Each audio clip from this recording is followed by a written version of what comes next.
اللہ کا ڈر اس کو کہتے ہیں کہ اللہ کے آگے، اللہ کے حکم کے آگے، اس کے نبی علیہ الصلوۃ والسلام کے حکم کے آگے اپنے سر کو جھکانا.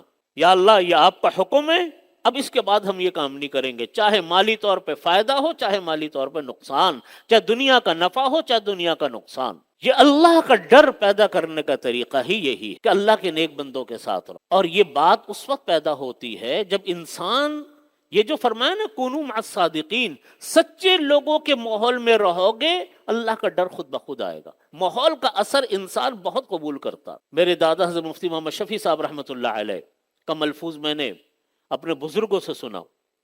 وہ فرماتے تھے کہ دیکھو اپنے گھروں میں دین باقی رکھنے کا اس کے علاوہ کوئی حل نہیں ہے. اپنے گھروں میں دین باقی رکھنے کا اس کے علاوہ کوئی حل نہیں ہے کہ آپ اپنے ماحول کے اندر رہیں. ماحول ایسی چیز ہے جو انسان کو سب سے زیادہ متاثر کرتی ہے. سب سے زیادہ متاثر کرنے والی چیز ماحول ہے. تو حضرت نے بھی فرمایا کہ اپنے گھروں میں دین چاہتے ہو، اپنے ماحول میں رہو. اپنے بچوں کو اہل اللہ کی مجلسوں میں لے کر جاؤ، اپنے بچوں کو دینداروں کی مجلس میں لے کر آؤ. یہ جو حکم ہے کہ چھوٹے بچوں کو مسجدوں میں لاؤ، 7 سال کا بچہ ہے اس کو فرمایا کہ نماز کا کہنا شروع کرو. کیوں؟ تاکہ اس بچے کو ماحول ملے. ابھی تو آئے گا مسجد میں کھیلے گا، کھیلنے دو. آج کا کھلاڑی ہے تو کل کا نمازی ہے. 10 سال کا حکم ہے تو فرمایا مارو، مسجد میں لے آؤ اس کو، بس لے آؤ یہاں پر. اب وہ بچے ہیں، کھیلیں گے، کھیلتے رہیں. اسی طرح وہ دیکھ دیکھ کر نمازی بنے گا. یہی طریقہ ہے سکھانے کا. ماحول اصل چیز. لیکن کوئی یہ چاہے کہ دنیا کے ہر الٹے سیدھے ماحول میں رہے اور پھر بھی وہ اپنے دین کو بچا جائے گا، ایسا نہیں ہو سکتا. یہ طریقہ نہیں ہے. نبی کریم صلی اللہ علیہ وسلم نے مکہ مکرمہ چھوڑا. مکہ مکرمہ کون چھوڑتا ہے؟ لوگ تو تمنائیں کرتے ہیں کہ ایک مرتبہ ہمارے قدم مکہ مکرمہ میں کسی طرح پڑ جائیں. لوگ زندگی بھر کی جمع پونجی لگا دیتے ہیں کہ ایک مرتبہ مکہ مکرمہ میں حاضری ہو جائے. اور وہاں نبی علیہ الصلوۃ والسلام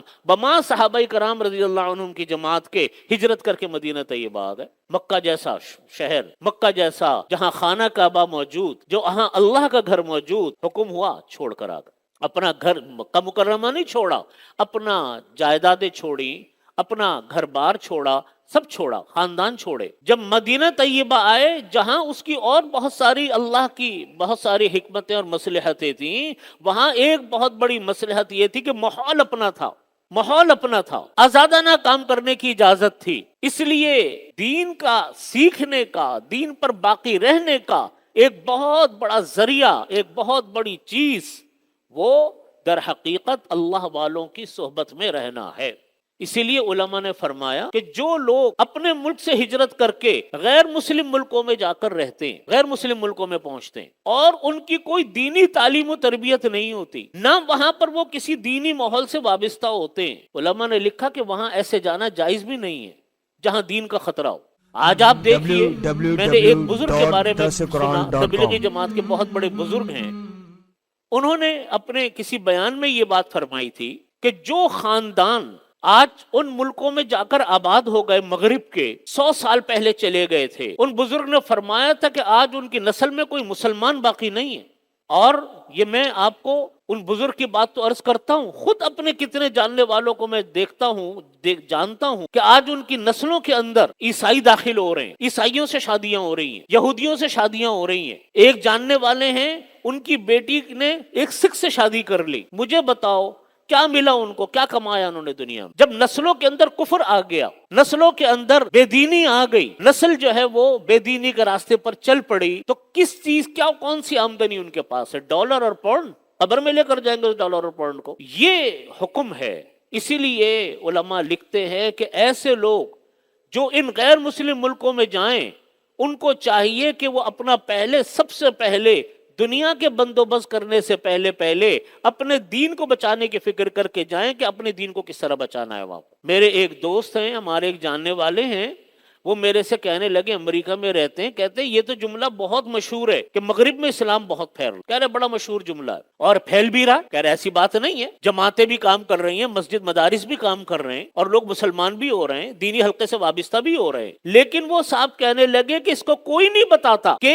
وہاں لوگ مرتد کتنے ہو رہے ہیں، مسلمان کتنے لوگ مسلمان مرتد ہو رہے ہیں. کہہ رہے اس کو کوئی نہیں بتاتا. حالانکہ ان کا کہنا یہ تھا کہ مرتد ہونے والوں کی تعداد بھی اسی طریقے سے جو اسلام چھوڑ کر کفر میں میں جا رہے ہیں۔ تو اصل چیز تو در حقیقت یہ ہے کہ ہمارے اندر ہم لوگ ایسے ماحول کو اختیار کریں، اپنے بچوں کو ایسا ماحول دیں، اپنے گھروں کو ایسا ماحول دیں، خود ایسے ماحول میں جوڑیں کہ دین اور ایمان سلامت رہے۔ اور اس کا طریقہ یہ فرمایا کہ کونوا مع الصادقین، اللہ کے نیک اور سچے بندوں کے ساتھ رہو، ایسے لوگ جو نیک ہوں، سچے ہوں، اللہ والے ہوں۔ جب انسان کلمہ طیبہ پڑھتا ہے نا تو پورے اس عالم اسلام سے بندے کا رابطہ ہو گیا، تمام دنیا کے مسلمانوں سے ایسا رابطہ ہو گیا کہ پوری دنیا کے مسلمان جیسے ایک لڑی میں پروئے ہوں۔ اور جب انسان کلمہ طیبہ پڑھ لیتا ہے اور تمام مسلمانوں کی برادری میں وہ داخل ہو گیا، اب اس کا جینا مرنا در حقیقت ان مسلمانوں کے ساتھ۔ یہ جو دنیا طلبی ہے نا، دیکھو دنیا کو تو انسان کی ضرورت ہے، یہ نہیں ہے کہ دنیا کی اتنی ضرورت نہیں، ہر مرحلے پر ضرورت ہے، روپے کی ضرورت ہے، پیسے کی ضرورت ہے،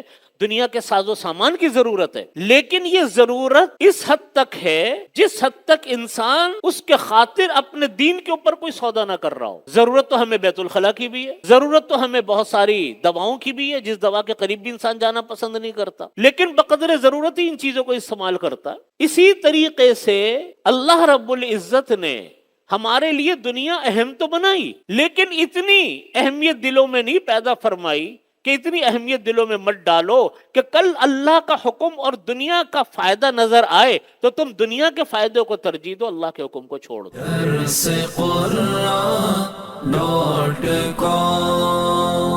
www.darsequran.com